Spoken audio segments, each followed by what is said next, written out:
du Père et du Fils et du Saint-Esprit. Amen. Mon Seigneur et mon Dieu, je crois fermement que tu es ici, que tu me vois, que tu m'entends. Je t'adore avec profonde révérence. Je te demande le pardon de mes péchés et la grâce de faire ces 10 minutes de raison avec profit. Ma Mère Immaculée Marie, Saint Joseph, mon Père et Seigneur, mon ange gardien, intercédez pour moi. Les grands honneurs, les plus grands honneurs sur terre et au ciel, reviennent généralement à ceux qui ont su faire de leur vie un service. D'ailleurs, la vie des saints eux-mêmes, nos saints, et la vie des grands hommes, ou ce qu'on appelle tels aux yeux des hommes, est un témoignage de cela. Les grands honneurs sur terre et au ciel reviennent à ceux qui ont su faire de leur vie un service. Notre Seigneur, Jésus, nous précède sur ce chemin-là. Il a donné, livré sa vie pour toi et moi. Quel service on peut attendre pour soi-même de plus grand? Le Seigneur a livré sa vie pour toi et moi. Nous l'avons célébré encore. Il a vaincu le péché et la mort et il est ressuscité, afin que nous ayons, toi et moi, une vie éternelle de bonheur et de joie. Dès maintenant déjà, et plus tard, pleinement dans le ciel.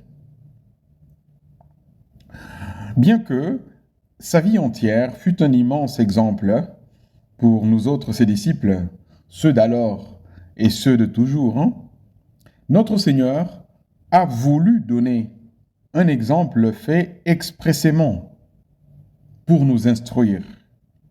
C'est le lavement des pieds. Tu te souviens? Jésus, peu avant de quitter ce monde, peu avant de connaître sa passion, sa mort, Jésus a voulu laver les pieds à ses disciples. Et à l'issue de ce geste, comme tu sais, il a conclu: Amen, amen, je vous le dis, un serviteur n'est pas plus grand que son maître, ni un envoyé plus grand que celui qui l'envoie. Sachant cela, heureux êtes-vous si vous le faites. Ça, c'est un morceau de l'évangile du jour. Donc le Seigneur dit, après avoir lavé les pieds de ses disciples, ne vous y méprenez pas. Vous êtes serviteurs, je suis le maître. Alors moi, je vous ai lavé les pieds. Alors, en sachant que je suis plus grand que vous, lavez-vous les pieds les uns les autres. Et heureux êtes-vous si vous faites cela. Nous allons nous arrêter justement à cela, à cet exercice habituel d'héroïsme chrétien au quotidien qui se trouve dans le service à notre prochain. À y regarder de près, qu'est-ce qui peut résumer la vie de notre Seigneur vraiment en un seul mot? Je pense qu'il ne faut pas chercher loin. C'est sans conteste l'amour. Jésus, dit Saint Jean, ayant aimé les siens qui étaient dans le monde, il les aima jusqu'au bout. Mais concrètement, Seigneur, n'est-ce pas le service que toute ta vie a représenté, qui montre précisément ce grand amour, le grand amour dont Jésus nous a aimés? N'est-ce pas toute sa vie qui nous le montre finalement? Voyons, comment Jésus notre Seigneur nous a-t-il aimés lors de son passage ici-bas?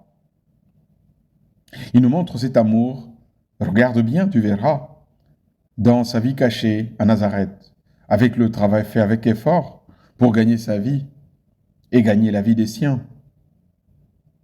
Dans sa vie publique, quand il se met à enseigner. Le Seigneur nous montre son grand amour à travers le don de lui-même au cours de ses prédications inlassables, très fatigantes, à ces multitudes qui, d'après ses propres dires, s'en allaient comme des brebis sans berger.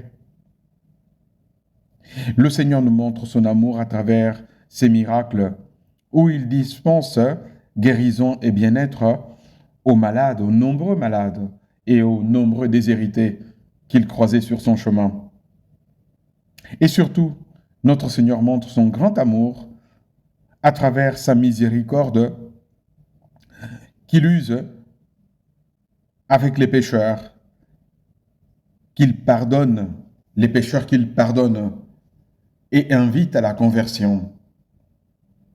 Ô Jésus, apprends-moi à mon tour que ma vie entière peut devenir service, amour, service, pour peu que je me décide à travailler avec effort et esprit de service au prochain, pour peu que je me décide à me mettre moi aussi à mon tour au service de ceux qui m'entourent, en étant attentif à leurs besoins.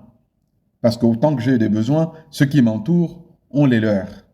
Et il me revient en tant que disciple du Seigneur d'être attentif aux besoins des autres. C'est ainsi que nous avons appris du Seigneur à nous occuper d'abord de ceux qui préoccupent les autres avant nos propres affaires. Je l'ai lâché précisément, être attentif aux besoins des autres.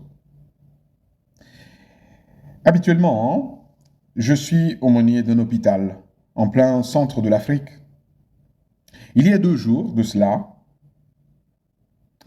nous inaugurions une partie de l'hôpital destinée à la maternité, en présence des représentants de l'hôpital, de tout l'hôpital, du personnel de tout l'hôpital. Et là, ils m'ont demandé, comme c'est un hôpital d'inspiration chrétienne, ils m'ont demandé de faire un geste, c'est-à-dire un geste d'inauguration, un geste de bénédiction au cours de l'inauguration. Alors, je leur ai commenté, avant la bénédiction proprement dite, je leur ai commenté, en guise d'évangile, la parabole du bon samaritain. Tu te souviens, cet homme qui a dû oublier un moment son voyage et ses affaires pour se préoccuper d'un inconnu, trouvé en piteux état, qui était tombé entre les mains des bandits et qu'il avait laissé moitié mort. Cet homme ne pense pas à son temps, ne pense pas à ses préoccupations propres. Il s'arrête, il prend le blessé, le met sur sa monture, l'amène dans une auberge, le confie à l'aubergiste, paye d'abord l'aubergiste et promet à l'aubergiste que le surplus qu'il dépenserait, il le paierait lors de son retour. N'est-ce pas là un bel exemple pour inspirer chrétiennement le travail du personnel d'un hôpital? Bien sûr, mais cet exemple nous sert à tous de la même façon. Seigneur Jésus, n'est-il pas vrai que ton héroïsme au quotidien, je peux imiter ton héroïsme en sachant comme le bon samaritain, oublier parfois mes petites affaires et mes petites préoccupations dans lesquelles souvent je suis plongé, immergé, pour aider les autres, pour me préoccuper de ce qui préoccupe les autres en premier. En fait, nous pouvons tous imiter Jésus, son héroïsme. C'est-à-dire, l'héroïsme chrétien est à la portée de chacun de nous.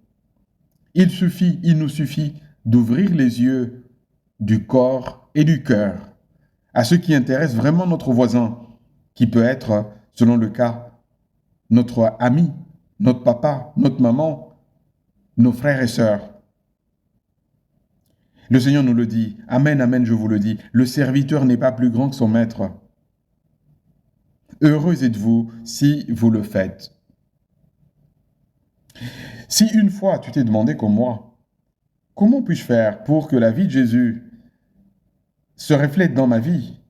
Comment puis-je, en un mot, imiter efficacement Jésus? Eh bien, la réponse est là toute simple. Ouvre les yeux de ton cœur au prochain. Et alors tu découvriras que toute ta vie peut être amour avec grand A, service héroïque au prochain. Je te remercie, mon Dieu, des bonnes résolutions, des actes d'amour et des inspirations que tu m'as communiquées au cours de ces 10 minutes d'oraison. Je te demande la grâce de les mettre en pratique. Ma Mère Immaculée, Saint Joseph, mon Père et Seigneur, mon ange gardien, intercédez pour moi.